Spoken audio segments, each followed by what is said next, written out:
Everyone wants something. If you don't have what you want in life, there is no way you can be truly happy. You can deny it. You can joke about. You can lie about it, and you can pretend that it's not important, but that isn't change the fact that you still want what you want in life. The purpose of this book is to help you to understand the creative process, so that you can use it on a systematic basis to get what you want. You will never reach your potential. We all have a desire to reach our potential. However, do you know anyone who has reached their potential? The answer, of course, is no. So by definition, potential is unlimited. You will never reach your potential. No matter how successful you are, there is always going to be this little voice in your head that says, you could have done better. No matter what you do, it will seem like you could have done better, or you could have done more. Before I realized that I would never reach my potential, when this little voice spoke to me, I reacted with disappointment. No matter how much I accomplished, it seemed like it wasn't enough. I was always focusing on how much better it could have been. When I realized that there is always going to be something more or better, I learned to relax and just enjoy the trip, to be thrilled about the experience, rather than being tied into getting there. It helps to understand that you will always be able to do more and have more. The most important thing is the trip, not the destination. In life, if you achieve goals, because goals are the most important thing to you, you've missed the point. A goal is only an excuse to play the game. The name of the game is producing results. You cannot experience who you are by reading about others or watching others succeed at what they do. You experience who you are by producing your own results. The more results you produce, the more you find out who you are. At the spiritual level we are perfect, because we are one with creative intelligence. There can be no separation between the creator and the created. Since we are one with creative intelligence, in theory, we should be able to make perfect choices about our lives. However, we have been created with free will, which means we do not always choose the perfect path for our lives. What goes on in our lives is usually not based on this perfect spiritual pattern, it is based on our choice. We choose our reality. So what are we going to choose? If, in the past, we have chosen sickness, lack, limitation or unworkable relationships, we don't have to settle for that today. We can create anything we desire, and it isn't take a lot of effort and work. If we think it takes a lot of effort and work to get what we want, then our life is going to be about struggle. The idea that it takes effort and hard work to get what we want is just another false belief system. All we need to do is to follow the principles discussed in this book. While that may seem like a lot of work, the systematic application of the principles discussed in this book is actually less work than not applying them. It takes more work to create poverty, disease and disharmony than it is to create health, harmony and abundance, because perfect health, harmony and abundance are the natural order of things. Choose and believe simplified. We can boil it down to this. Choose what you want, and believe you're going to get it. Remember, your subconscious is hooked up to the main computer or the universal subconscious. So your mind is set up this way. Decide what you want, and believe in your ability to get it, and your subconscious will take care of everything that needs to be done to make it happen. It's as easy as that. The problem is that we are fooled by the simplicity of it. We are conditioned that life is more complicated than that. Again, the idea that it is difficult or complicated to create what you want is just another false belief system. You can't get started until you know what you want. So, if you are not sure, then I urge you to trust your intuition. Listen to your intuition, and it will tell you. If you are having difficulty coming up with an answer, here is a little hint that may help you. You may be so completely out of the habit of thinking for yourself that, when you asked the question, "What do I want?" you seem to draw a blank. If you put it to yourself in the following way, it might come out differently. Ask yourself, what would I like to see happen? This might be easier for you. When you put it this way, your subconscious won't feel threatened by an impending change. Then it is not such a big step from what you would like to see happen to what you want.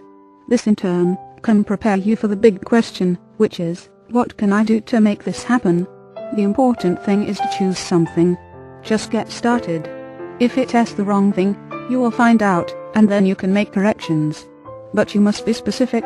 Affirm the specific thing that you want to be, to do and to have. Once you have made the decision, your subconscious will shift from theory to practice, and will support you in creating what you want. Take a chance with a new idea. Impulsive action does nothing to add to your strength. Strength comes from knowing what you want and making a decision. All it takes is learning to trust yourself. Once you learn to trust yourself, you will begin to listen to yourself. Even if your first impressions seem to be crazy or odd, that's the way original thinking has to appear at first. So take a chance and turn a new idea over in your mind. Play with it, and you will find it as fascinating. And out of a little idea can come the most meaningful and important thing in your life. Many of us spend our whole lives waiting for our ship to come in. Then, if it does come in, we're too scared to unload it. The sensation that life is passing us by is a very real sensation for most of us. We have all at some time in our lives experienced the feeling that the world is moving forward without our involvement, and that it will continue on after we're gone. In an effort to throw ourselves back into the mainstream of life, we frequently establish hurried and ill-defined goals.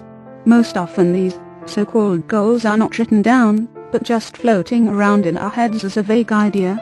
We haven't accepted at the subconscious level that we already have what we want. We need to take the advice of Jonathan Livingston Seagull when he said, "The way to get there is to know you've already arrived." The paradox is that we must accept that we have something before we can have it. You see, in the one universal mind it is already a reality. Our acceptance takes it from the realm of the universal mind into our physical reality. Allow a new channel to open up. The important thing after you've accepted that whatever you want is yours, is to release it with no expectations. Expectations are the exact way you think your goal has to come to you. Just accept that what you want is yours. Remember, whatever you want wants you. But be careful with your expectations. Don't get locked up into one channel, whether it's a person, place or thing, that you think will be the channel for your desire. Allow all the channels to be open. Never close off any one channel. When accepting what you choose to experience, the forces within the universe and your desire become a reality. I realize that this may not be simple to understand, but this is the way the universal creative mind works. Without a clear picture of what you want, you will walk around without purpose and direction, and you will get caught up in all the little things that happen in your life. Then, if someone slams the door in your face, it becomes a catastrophe. When you take a look at the completed picture, everything that happens in your life will serve you in getting to where you want to go. Give up beliefs about the way things should be. Once you've established where you want to go, you have to give up everything you know about getting there. That doesn't mean you don't take action. Unfortunately, because of our past experience with problem solving, we tend to handle things in the same way we've been handling them for years. Creative intelligence, however, always knows the perfect way to bring about our desires. It will guide us only if we are willing to give up our old beliefs about how things must work. This is the movement within the higher self. To put it another way, our satisfaction in life is really our ability to give up our ideas about the way things should be before we experience them. When we are able to give up our ideas and concepts about the way that things must happen in order for us to be happy, then we can participate in life without fear. We only become unhappy when our concepts or pictures of what life should be like don't match up with the way things are. When we give up our beliefs about the way things should be, we are able to receive, through our intuition, ideas about what to do, where to go, who to meet, and who to bring into our life. When we have made the decision where we want to be and where we want to arrive, whatever we do will support us in arriving there. Einstein's idea of relativity came to him while he was sick in bed. Your ideas can come to you at any time, if you are open, responsive, and ready for them. Keep in mind that your desire or goal is greater than any obstacle you may face at the moment. The trick is not to get caught up what is happening in the moment, because whatever happens to you will ultimately serve your purpose in getting to where you want to go. The right course of action will be revealed to you. Be conscious of the fact that we will always be attracted to the situation or person that we need in any given moment.